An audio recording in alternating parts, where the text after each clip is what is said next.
तो कैसे हैं आप लोग? बाबू मेरे सोना मोना, वीडियो को लास्ट तक देखना। सुंदर लगे तो चैनल को लाइक शेयर सब्सक्राइब फॉलो सब एक साथ धकेल देना, ठीक है। तो आइए क्वेश्चन क्या कह रहा है देखते हैं। कह रहा है निम्न प्रत्येक द्विघात समीकरण में के का ऐसा मान ज्ञात कीजिए कि उसके दो बराबर मूल हो, ठीक है।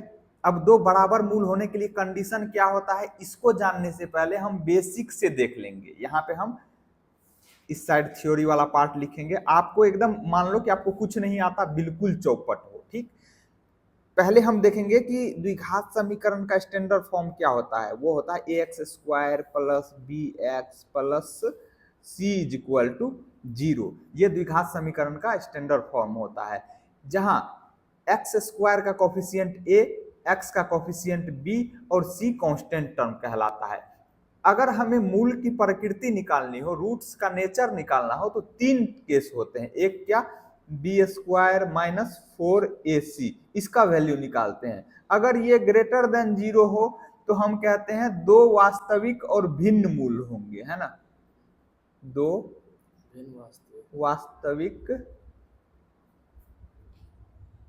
और भिन्न मतलब अलग अलग मूल होंगे। समझने पे ध्यान देना है। दूसरा, अगर बी स्क्वायर माइनस 4ac का वैल्यू 0 के इक्वल आ जाता है ना, तो दो वास्तविक मूल तो होगा लेकिन बराबर मूल होगा, जिसका हम इसमें अभी यूज करेंगे, ठीक। अगर बी स्क्वायर माइनस 4ac का वैल्यू 0 के बराबर आ जाता है तो हम क्या कहते हैं, दो वास्तविक और बराबर मतलब समान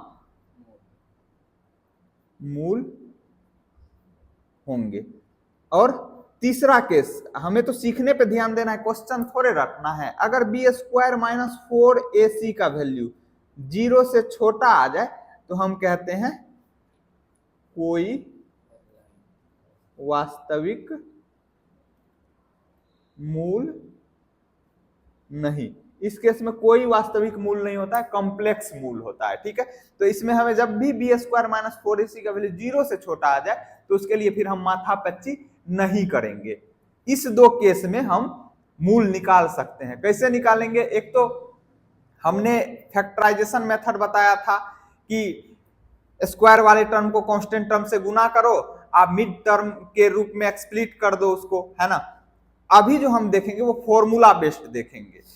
अगर ये दोनों केस बनता है और हमें मूल निकालना है तो मूल निकालने का डायरेक्ट फॉर्मूला होता है एक्स बराबर minus B plus minus root under B square minus 4ac upon 2a। अब कोई कहेगा कि भैया एबीसी कहां से लाएंगे, तो एबीसी यहां से लाएंगे, जो स्टैंडर्ड फॉर्म में इक्वेशन दिया रहेगा ना, ax square plus B X plus C is equal to 0, तो स्क्वायर वाला जो टर्म रहेगा उसका कोफिशिएंट a कहलाएगा, वेरिएबल पे पावर 1 वाला टर्म जो रहेगा उसका कोफिशिएंट b कहलाएगा और c कांस्टेंट टर्म कहलाएगा। वहां से एबीसी आएगा। अब यहां पे इस केस में कह रहा है क्वेश्चन पे आ जाओ, थ्योरी देख लिया। अब इसमें क्या कह रहा है कि k का ऐसा मान ज्ञात कीजिए कि उसके दो बराबर मूल हो।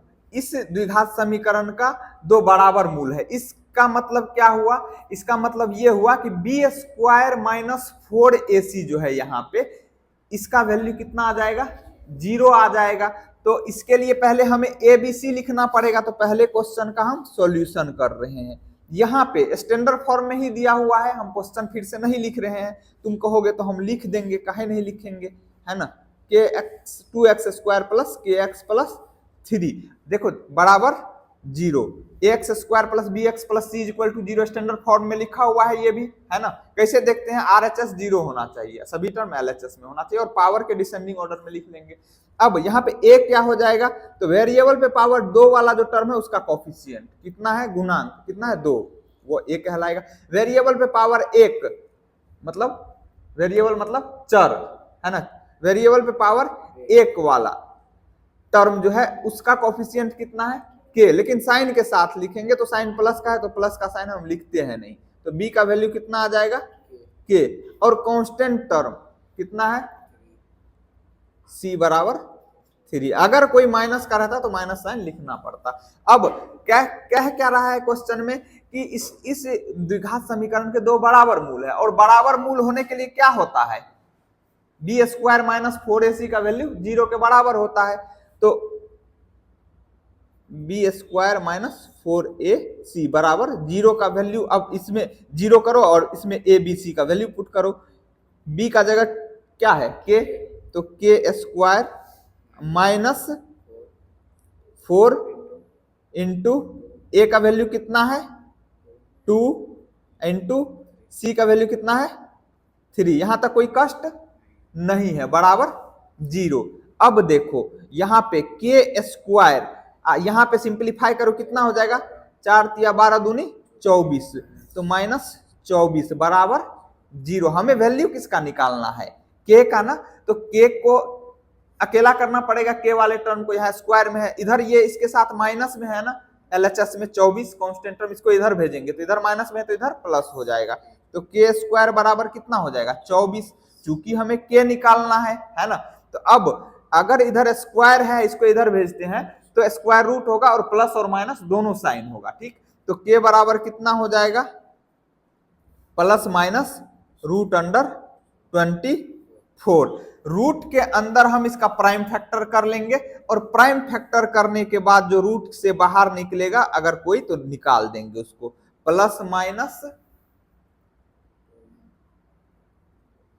24 का प्राइम फैक्टर यहीं पे कर लो ना, कितना हो जाएगा 2 दूनी 4 तिया 12, 12 दूनी 24 है ना। तो देखो ये एक पेयर में है, 2 गुना 2 पेयर में है, तो 1 2 बाहर आ जाएगा, बराबर क्या हो जाएगा प्लस माइनस 2, ये तो जोड़े में है नहीं तो ये इसको अंदर ही गुना कर दो, 3 दूनी 6। तो ये हमारा आंसर हो जाएगा, के का 2 वैल्यू पॉसिबल होगा जिसके लिए इस द्विघात समीकरण के दोनों मूल बराबर हो। तो यही आपका इस पहले क्वेश्चन का आंसर हुआ। अब इसी का दूसरा पार्ट है ये, इसके लिए भी हम चेक करेंगे, कह रहा है मूल बराबर है तो के का मान निकालो। तो पहले तो इसको हमें स्टैंडर्ड फॉर्म में लिखना पड़ेगा। क्वेश्चन क्या है, दूसरे का हम सॉल्यूशन देख रहे हैं, तो क्वेश्चन फिर से लिख लेते हैं, के x into x minus 2 plus 6 बराबर 0। देखो क्या ये स्टैंडर्ड फॉर्म में लिखा है X square plus B X plus C के फॉर्म में, नहीं है ना। अब इसको सिंप्लीफाई करेंगे तो अब ये ब्रैकेट के जस्ट बाहर ये के एक्स लिखा है, बीच में कोई साइन है क्या, कोई साइन नहीं है, तो मतलब गुना का है। इसका मतलब ये के एक्स इसके साथ भी गुना होगा और इसके साथ भी गुना होगा, तो गुना करो, के एक्स को एक्स से गुना करोगे तो के एक्स स्क्वायर, फिर के एक्स को माइनस 2 से गुना करोगे तो माइनस 2 के एक्स, ठीक है। अब प्लस 6 बराबर 0। अब देखो A X square plus B X plus C के फॉर्म में आ गया ना, तो यहाँ पे अब ए बी सी डिसाइड करना पड़ेगा। तो ए बराबर क्या होगा, स्क्वायर वाले टर्म का जो कोफिशिएंट होता है, वेरिएबल पावर 2 वाले टर्म का कोफिशिएंट, यहाँ एक्स स्क्वायर का कोफिशिएंट क्या है के है, और यहाँ पे बी का वैल्यू क्या होगा, बी क्या होता है वेरिएबल पे पावर 1 वाले टर्म का जो कोफिशिएंट होता है, तो एक्स का कोफिशिएंट यहाँ पे क्या है माइनस 2k, और c कांस्टेंट टर्म होता है तो कितना है 6। ध्यान दो यहाँ पे हमने साइन के साथ लिखा, जहां भी माइनस आया साइन लिखा है ना। अब हम क्वेश्चन में क्या कह रहा है, ये जो द्विघात समीकरण है जिसको हमने सिंप्लीफाई करके स्टैंडर्ड फॉर्म में ये लिखा है, इसके दोनों मूल क्या होंगे, बराबर होंगे। तो k का वैल्यू निकालो। मूल बराबर कब होते हैं, जब बी स्क्वायर माइनस 4ac बराबर कितना हो जाए 0। तो अब वैल्यू पुट करो इसमें, क्योंकि मूल बराबर है ना। तो अब b का क्या है, b की जगह क्या है माइनस 2k, तो माइनस 2k का स्क्वायर माइनस 4 गुना a का वैल्यू कितना है k, और c का वैल्यू कितना है 6 बराबर 0। अब ध्यान से सुनो मेरी बात, इसको सिंप्लीफाई करो। सिंप्लीफाई करोगे तो कितना हो जाएगा, यहाँ पे माइनस पे पावर इवन हो तो वो प्लस में कन्वर्ट हो जाता है।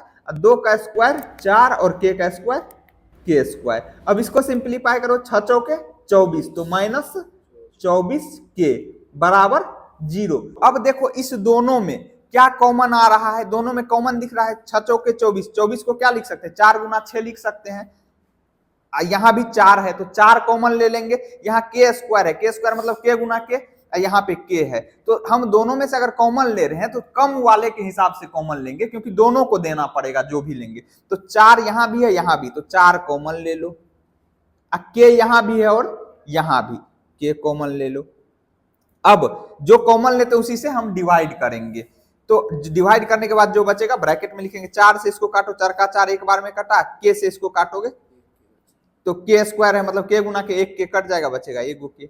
फिर 4 k से इसको डिवाइड करो, 4 छाके 24, साइन माइनस का है तो माइनस, 4 छाके 24 6 बार में कटा, k से k को काटोगे पूरा कट जाएगा बराबर 0। अब देखो यहाँ पे इस दोनों का प्रोडक्ट 0 है ना, इसका और इस ब्रैकेट का प्रोडक्ट 0। एक बार इसको 0 के इक्वल करके k का वैल्यू निकालो, एक बार इसको 0 करके k का वैल्यू निकालो, तो हम इस साइड कर दे रहे हैं, कोई कष्ट नहीं है ना। तो क्या हो जाएगा 4k बराबर 0। तो यहां से k का वैल्यू क्या आ जाएगा, k के साथ 4 गुना में इधर जाएगा तो भागा में होगा, और 0 में 4 से भागा लगाएंगे तो क्या हो जाएगा 0 ही होगा, क्योंकि 0 में किसी भी नॉन जीरो नंबर से भागा लगाते हैं तो क्या होता है 0 ही होता है। k का एक ये वैल्यू आया है, दूसरा वैल्यू, दूसरा एक बार इस ब्रैकेट को 0 के इक्वल करोगे, वहां से k का वैल्यू निकालोगे तो क्या हो जाएगा k माइनस 6 बराबर 0। तो यहां से जब k का वैल्यू निकालोगे तो k के साथ 6 किस चीज में है, LHS में माइनस में, हमें तो k का वैल्यू निकालना है तो अकेला करना पड़ेगा, तो इधर जाएगा तो क्या हो जाएगा प्लस, तो k बराबर क्या हो जाएगा 6 हो जाएगा।